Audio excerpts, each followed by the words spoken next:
We love having guests here join us at the breakfast table, but this next guest, he is one of our absolute favorites. We could not be more thrilled and more happy to have on one of the best coaches in the NFL, the man at the helm of the Houston Texans. He has led them to 2 AFC South titles and 3 winning seasons in his 4 years as head coach. Honored to have him as our first guest in our new studio. Oh, Coach Bill O'Brien, welcome to Good Morning Football.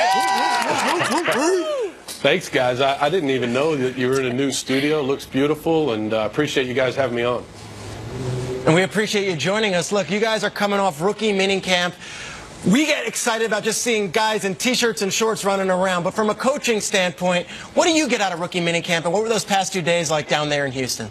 It's really a good time for us to be able to teach our philosophy, talk to these guys about what our culture is all about, and obviously get some football done, X's and O's wise. But it's really a teaching camp. I think these guys came in this weekend and really did a good job of trying to take the assignments from the meeting room to the practice field, and we were able to get a little bit better. And now this morning here, now we incorporate the rookies in with the veterans, and that's really an exciting time of the year. Coach, you have an interesting rookie camp going on because you didn't have any first or second rounders there after trading those picks for Deshaun Watson, which is money very well spent in my opinion. But you still have kind of a cool class, an interesting one, including a tight end, Jordan Akins, you took in the 3rd round out of UCF. He's 26 years old, played minor league baseball in the Rangers system. Whether it's here or anybody else, who are the players the fans should be keeping an eye on in your rookie camp this weekend? Yeah, Jordan was a guy that we had in the Senior Bowl. I tell everybody, you really don't want to be coaching in the Senior Bowl every year, but I think if you can do it once, it is a good opportunity for you because, you really get a chance to coach these guys and see them work on the practice field. And we were able to coach Jordan and saw some things that we really liked, and when he was available in the draft, we felt like that was a real good value pick. And Justin Reed, we picked in the 3rd round with the 68th pick, and he's a really smart guy. Came in here this weekend, did a nice job. Kiki Kuti, receiver from Texas Tech, really like what he did in college, and obviously came here this weekend and really picked up the system pretty well this weekend for what we were teaching. So we're excited about all the guys. Had 8 draft picks. We think they can all help us in some way, shape, or form. So it's like I said earlier, it's an exciting time for us here right now. It's all about rookie camp, but I want to talk about a veteran who's not even on your team, Coach, because you see, this guy, Des Bryant, he's still out there, and the second he was released from the Cowboys, some of your teammates or your guys were actually tweeting about him, even with brilliant photoshops like DeAndre Hopkins saying, hey, Des Bryant, you look nice in a Texans uniform. Tyrann Mathieu, come to Houston, bro. So I got to ask you, any chance that we see Des in a Texans uniform next year? Some of those guys might be pretty good assistant GMs. When they're giving us their advice. No, look, we evaluate it every day, just like every team in the NFL looks at their roster, looks at what's out there, constantly talking about things that may help you improve your team. Des Bryant, obviously, has had a great career, and look, there's going to be a lot of guys out there. Do they fit? Are they the type of person that you want in your locker room? All those different things. And so these are constant discussions, not just with one player, but with all the players. And I think that's what every team does during the offseason. So we're no different than any other team, and we're always going to try to do what's best for our team.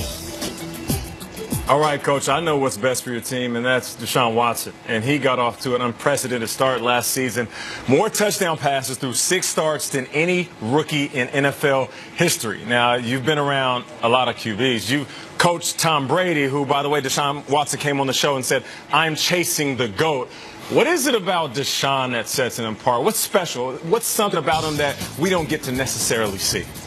Yeah, that's a great question, Nate. I mean, I don't even know where to begin with that because there are a lot of different things that I've noticed over the year and a half that I've been involved with him, and really it's his intelligence, it's his poise, it's his hunger to learn.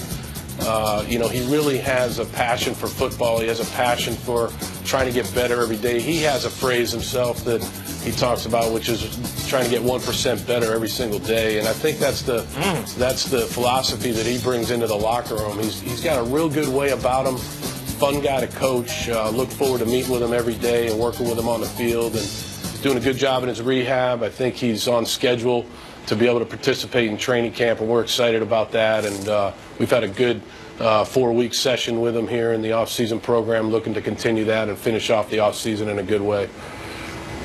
He's not the only guy you're excited to have back on the field. You get J.J. Watt back now. He's saying he's focused on his rehab. He's feeling great, but there's still some speculation out there surrounding his health. So are you concerned at all about what you can get out of J.J. going forward?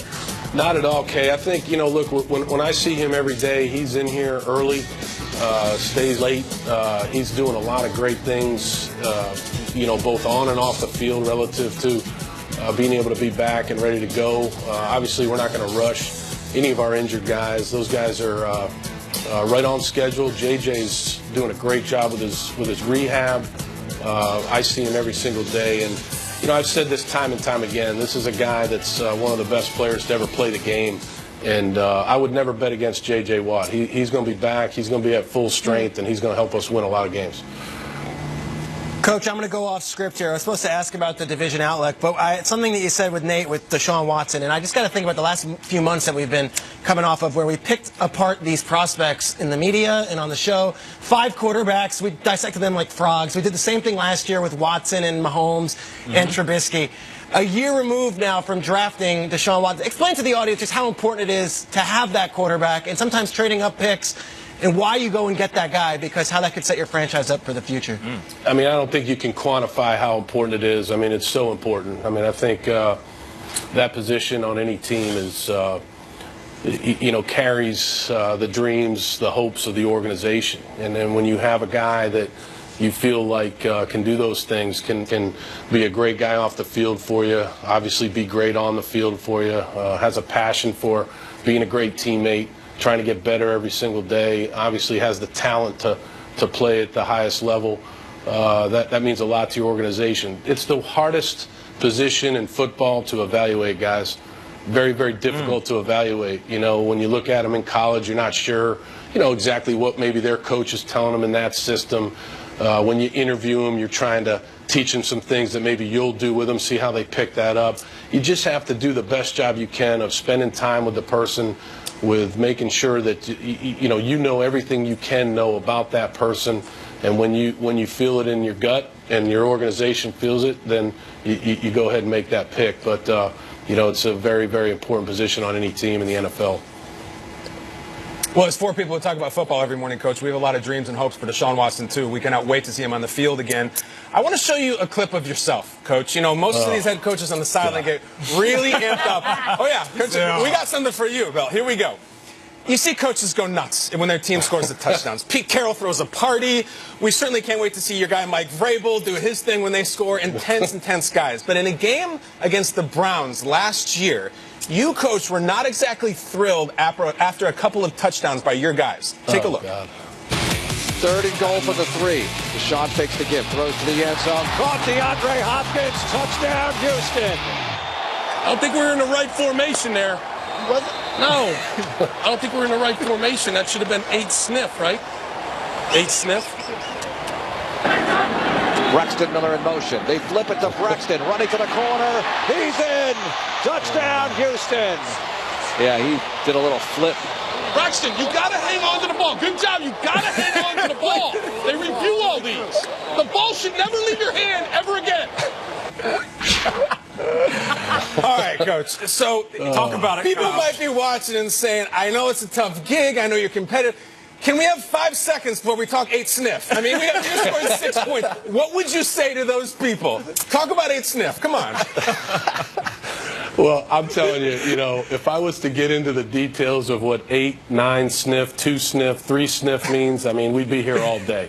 But the only thing I'll tell you is I can't take credit for the name sniff. We have other names that are a little bit odd, but those are things that our staff comes up with, and I'm passing the buck to our staff. That's kind of the way they wanted to call that. That's on them. That's what we did. I'm putting that on them. Look, Coach, I get it, man. Sometimes I clean the whole kitchen. There's 1 cup left, and my wife comes over. She says, you didn't get the cup? I'm like, but the kitchen's clean. I get it, though, Coach, man. It's all right. I like that you have attention to detail even after the successful plays. Now, you also seem pretty stressed and intense on the sidelines. Coach, we're breaking it all down today. Let's take a look. Oh, God, he went the wrong way. What is he doing? How'd he go that way? No, that's a penalty. It's holding.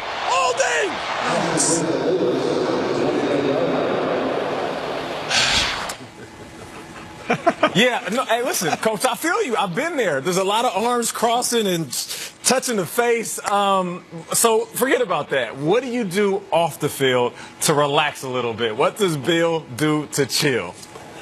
I think the number one thing is family, Nate. You know, I spend a lot of time with my wife, Colleen, and my sons, Jack and Michael, especially in the off season. I think that's the big thing for me is try to be with my family as much as I can. And we had a great Mother's Day yesterday, and hopefully we have a great vacation when it comes up, and try to spend as much time with my family as possible. Coach, we talk about all 32 teams on this show. There's maybe no team we're more excited about than the 2018 Houston Texans. Excited for you. Coach O'Brien, thank you for joining Good Morning Football, and happy Mother's Day to Colleen. We appreciate you stopping by. Thanks, guys. I appreciate it, Peter. Thanks.